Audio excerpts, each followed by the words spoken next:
yang memang dari awal tuh udah punya brand ICT gitu, betul, dan betul. udah banyak banget produk-produk Huawei yang udah kita Huawei. pakai juga, Sudah udah pernah terkenal kita banget lihat. Dan mulai dari handphone, ada jam tangan juga, ada server, betul. dan sekarang ini dengan perkembangan teknologi juga udah mulai yang namanya Huawei Cloud.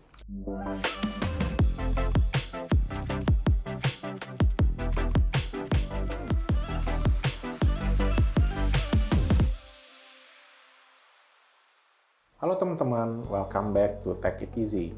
Kali ini kita bakal ngebahas tentang cloud computing.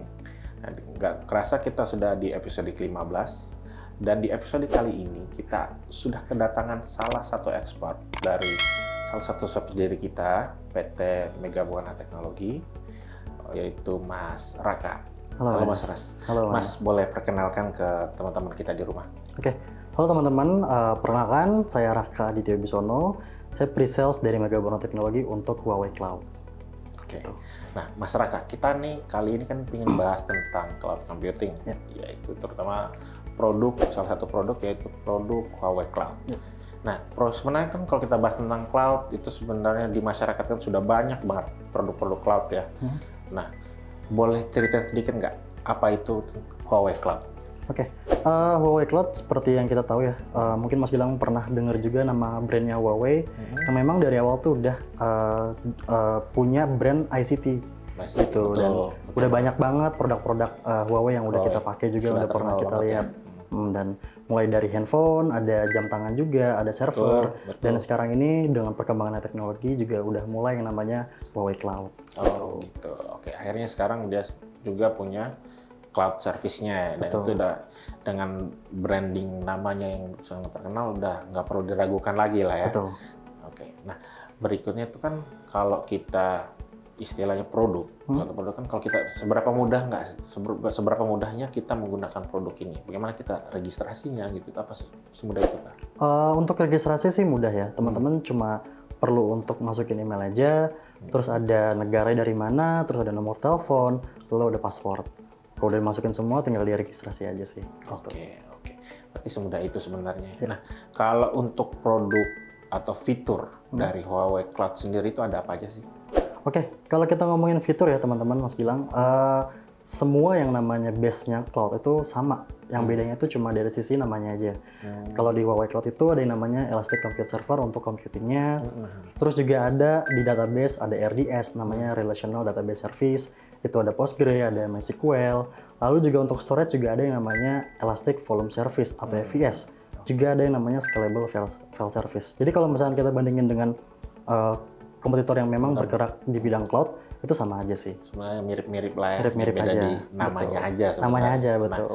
Nah, di masyarakat sekarang tuh kan banyak mungkin dengan trennya cloud computing mulai naik, terus orang kan udah istilahnya pengen pindah ke cloud computing. Nah, tapi permasalahannya itu tidak semua orang itu kan langsung bisa beradaptasi langsung. Betul. Nah, kira-kira dari MBT sendiri ada solusi nggak sih? Oke, kalau solusi kita ada yang namanya managed service ya teman-teman. Jadi misalkan teman-teman butuh bantuan, support, kita ada namanya biaya untuk managed service seperti implementasi. Terus juga ada yang namanya managed service untuk PM dan CM, preventive maintenance maupun corrective maintenance. Dan banyaknya PMCM tiketnya itu tergantung dari deal dengan usernya juga nantinya. Gitu. Jadi nggak perlu takut lagi. Oke, jadi udah aman lah istilahnya. Kalau ingin menggunakan Huawei Cloud langsung ke MBT, kita udah worry free. Nah, sebelum kita ke sana, maksudnya user kalau ingin menggunakan managed service itu kan biasanya harus ada trust yang dibuat. Nah, kira-kira bisa jelasin atau bisa ceritain nggak? Kira-kira apa namanya seberapa capable MBT, mungkin ada beberapa banyak orang di belakang MBT yang istilahnya profesional di bidangnya itu. Bisa dijelasin nggak, Mas? Oke, kalau untuk engineer ya teman-teman, kita udah ada engineer yang udah bersertifikasi sesuai dengan produknya kita. Kayak di Huawei ini kita ada yang namanya HCIA untuk sertifikasinya. Begitupun dengan produk-produk lain yang memang diwajibin nih di perusahaan kita untuk masing-masing engineer tuh koleksi atau banyakin sertifikasi untuk bisa secara skill juga upgrade juga gitu sih. Nah ini sertifikat seperti ini sebenarnya sertifikat dari Huawei kah atau memang ada sertifikat umum di bidang cloud itu sendiri sebenarnya? Kalau karena kita pegangnya Huawei, kita ngambil sertifikasi yang sudah disediakan oleh prinsipal kita sih, itu Langsung di dari Huawei-nya langsung. Oh, oke. Berarti udah khusus ini ya. Istilahnya kalau mau menggunakan produk Huawei Cloud, udah worry free, MBT udah punya sertifikat lengkap. Betul. Dan itu langsung dari Huawei Cloud itu sendiri, sudah sendiri ya.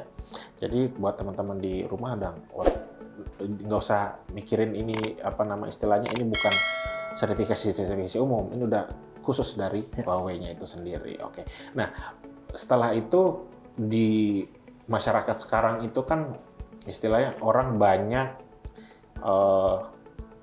ada perbincangan lah. Bagaimana kapan sebenarnya pingin pakai on-premise server atau misalkan sebenarnya dia awalnya itu on-premise terus kemudian dia melihat perbedaan melihat tren adanya cloud terutama Huawei Cloud ini. Nah, kira-kira nih Mas, kalau buat teman-teman itu yang masih bingung gitu bisa dijelasin nggak perbedaan mungkin antara on-premise dengan Huawei Cloud itu sendiri? Oke, kalau kita ngomongin on-prem dan cloud, itu memang banyak banget yang tanya kan, kapan sih kita harus pakai dan apa perbedaannya. Betul. Basicnya sama aja, sama-sama ujung-ujungnya tuh akan pakai infra on-prem gitu di cloud. Nah, bedanya adalah kalau kita punya budget lebih, kita punya orang nih atau human resource yang bisa manage, kita punya budget untuk maintenance maupun dari listrik maupun dari pendinginnya. Nah, itu kita bisa pakai on-prem. Tapi kalau misalnya kita punya budget kecil ya, kayak perusahaan-perusahaan kecil yang baru memulai nih. Betul. Nah, itu kita bisa pakai cloud. Karena kenapa? Kita nggak perlu pusing-pusing itu mikirin gimana sih cara kita manage si on-premnya. Betul. Nah, ini ada analogi lagi nih, Mas. Oh iya. Analoginya itu kalau misalnya kita mau bandingin antara on-prem dan cloud, sama kayak kita mau beli rumah atau kita mau kontrak. Betul. Kalau beli rumah kita harus sediain duit nih untuk kita beli tanah, kita harus beli bahan-bahan bangunannya, kita harus dekorasi semuanya. Dan kalau misalnya kita bandingin dengan cloud, itu cloud kita cuma beli aja nih, kita pilih nih mau pakai kontrakan yang mana nih. Betul. Kita bayar biaya sewa, kita masukin lah perabotan-perabotan yang kita punya atau kita punya furniture kita masukin tuh bisa. Gitu. Oh iya, betul banget. Jadi apalagi dengan salah satu yang nggak dipunyai oleh on-prem itu scalability-nya. Apalagi dengan misalkan Huawei Cloud ini bisa kita butuh, tinggal kita scale up. Udah nggak butuh kita scale down. Itu satu privilege yang nggak dipunyai di on-premise. Gitu. Betul, Mas Gilang. Aku mau nambahin dikit nih soal yang scalable. Nah, bener tuh di scalable. Kalau di cloud kita kalau mau nambah resource atau kita mau nambah storage, kita tinggal diklik aja.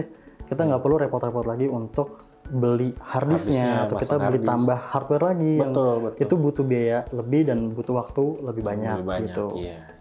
Dan itu lebih instan ya kalau di Huawei Cloud dibanding di on-premise itu sendiri. Nah, buat teman-teman di rumah itu kan udah tahu ya kira-kira kalau kapan menggunakan on-premise, kapan harus menggunakan Huawei Cloud. Apalagi Huawei Cloud sekarang didukung oleh MBT dengan managed service-nya ya, jadi nggak perlu ragu. Nah, buat teman-teman nih, seandainya pingin atau tertarik menggunakan produk Huawei Cloud dari MBT, harus kontak kemana Mas Raka? Oke, buat teman-teman yang mau coba pakai cloud atau mau coba tanya-tanya, kita ada nih emailnya ke marketing@megabuana.id atau bisa teman-teman kunjungi website kita di megabuana.id atau misalnya teman-teman pasti dong punya sosmed ya kan. Betul. Kita ada sosmed kita di Instagram yaitu di mbt__id. Jadi underscore-nya 2. Gitu. Oke. Makasih banyak nih Mas Raka untuk sharing knowledge dari awal. Oke. Juga terima kasih buat teman-teman yang sudah menonton dari awal.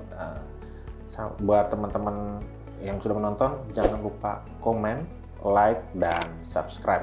Sampai di sini video kita kali ini. Sampai ketemu di video berikutnya. Bye-bye.